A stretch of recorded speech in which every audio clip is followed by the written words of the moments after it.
Thomas Midgley was an American chemist and engineer, born in 1889. He spent most of his career working for industrial research laboratories in the United States, primarily for General Motors. Midgley was a corporate scientist, a specialist whose job was to solve specific technical problems. In the early 20th century, this kind of work carried enormous prestige. Industrial research was seen as the engine of progress. Chemists and engineers were expected to make machines faster, safer, quicker, and more efficient. And by those standards, Midgley was extremely successful. He was respected by his peers, widely published, and eventually became president of the American Chemical Society. During his lifetime, he was seen not as controversial, but as reliable, a man whose solutions worked. To understand why Midgley's work was celebrated, we need to understand the mindset of the early 20th century. This was a period obsessed with solutions: faster machines, more powerful engines, cleaner systems. Technology was not seen as something that needed restraint, it was seen as something that needed scale. Scientific research, especially in chemistry and engineering, was tightly connected to industry. Laboratories were not isolated academical spaces, they were extensions of factories. Their purpose was clear: identify a problem, eliminate efficiency, and move on to the next one. Success was measured in performance. Did the engine run smoother? Did the refrigerator stop leaking poison? Could the solution be produced cheaply and used everywhere? Long-term consequences were rarely part of the calculation, not because people were unaware that risks existed, but because those risks belonged to the future, and the future was someone else's responsibility. In this system, no single person was expected to see the whole picture. Each expert handled only a fragment. Each decision made sense locally, even if it caused damage globally. The central question of the era was not, should this exist? It was, does it work? And if it worked, it was usually enough. One of the main technical problems facing early car engines was something called engine knocking. It reduced efficiency, damaged engines, and limited how powerful cars could become. For manufacturers like General Motors, this wasn't a minor inconvenience, it was a barrier to mass adoption. The solution developed in the early 1920s was tetraethyl lead. When added to gasoline in small amounts, it dramatically reduced engine knocking. From a purely technical standpoint, it was almost perfect. The engine ran smoother, the fix was cheap, and it could be applied everywhere, immediately. The danger of lead itself was not a mystery. Lead poisoning had been documented for centuries, especially among workers exposed to it in mining and manufacturing. What mattered, however, was not whether lead was toxic, but whether its particular use would cause visible problems quickly enough to matter.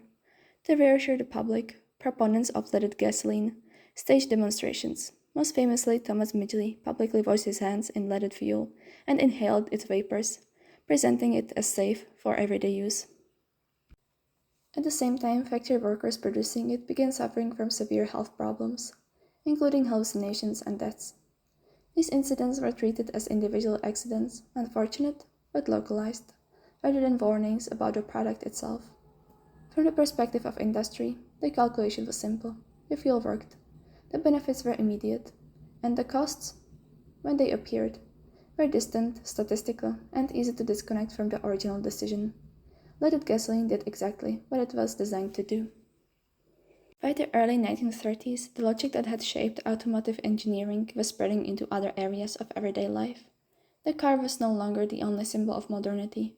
Refrigerators, air conditioning, and other household products were becoming part of the same premise: convenience, safety, and control over the environment. The chemical industry, closely linked to companies like General Motors and DuPont, now faced a new challenge. Existing refrigerants worked, but they were dangerous. Many were toxic, flammable, or prone to leaks. Fatal accidents were not uncommon. Once again, the task was narrowly defined: find a substance that performed better. Make it stable, make it safe for everyday use. This is where Thomas Midgley re-enters the story, not as a car engineer, but as a chemist applying the same problem-solving framework to a different domain. The result was a new group of chemicals, known as CFCs. They were non-flammable, chemically stable, and appear harmless under the testing standards of the time. Compared to previous refrigerants, they were a major improvement.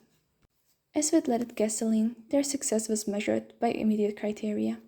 Did they prevent accidents? Could they be used as safe at homes? Could they be mass produced? By those standards, CFCs were a clear success. They quickly spread beyond refrigeration into air conditioning and aerosol products, becoming embedded in everyday life. What happened after these chemicals escaped into the upper atmosphere was not part of the original calculation. These effects were invisible, delayed, and far removed from the point of use. Midgley was just trying to introduce a solution that appeared safe, efficient, and modern within the limits of science. Different application, same logic. A problem identified, a solution deployed, and a system that moved forward without stopping to ask what might follow. By the time technologies like leaded gasoline and CFCs became part of everyday life, they were no longer isolated inventions, they were systems.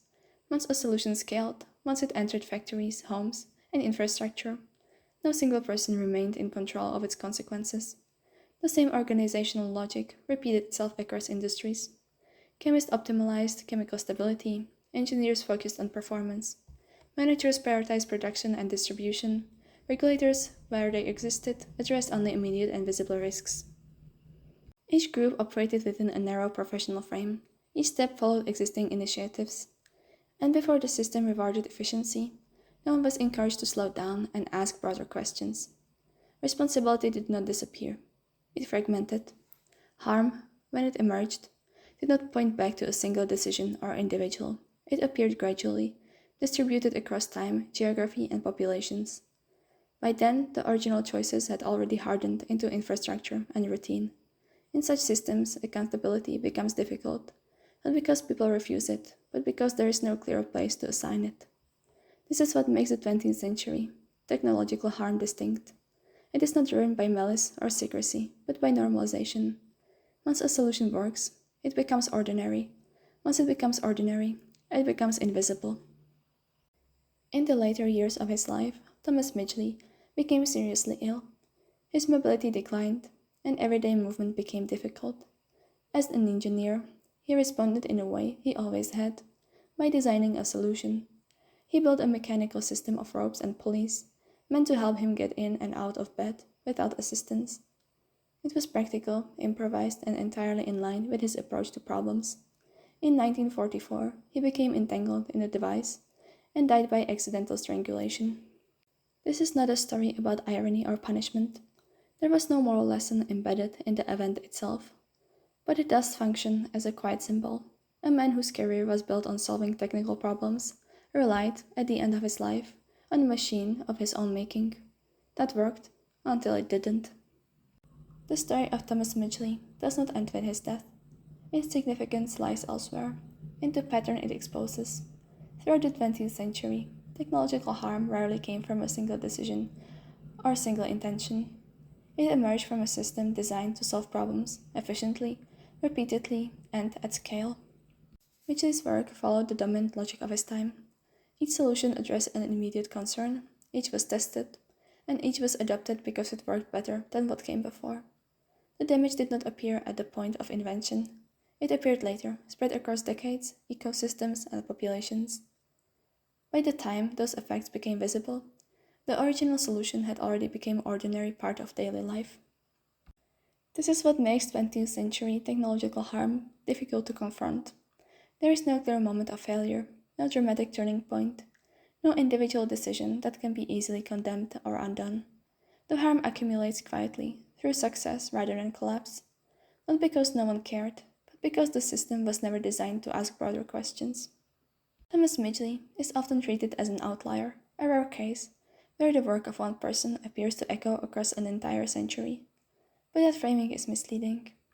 What makes his story unsettling is not how unusual it was, but how ordinary it looks once placed in proper context. Midgley did not operate outside the norms of his time.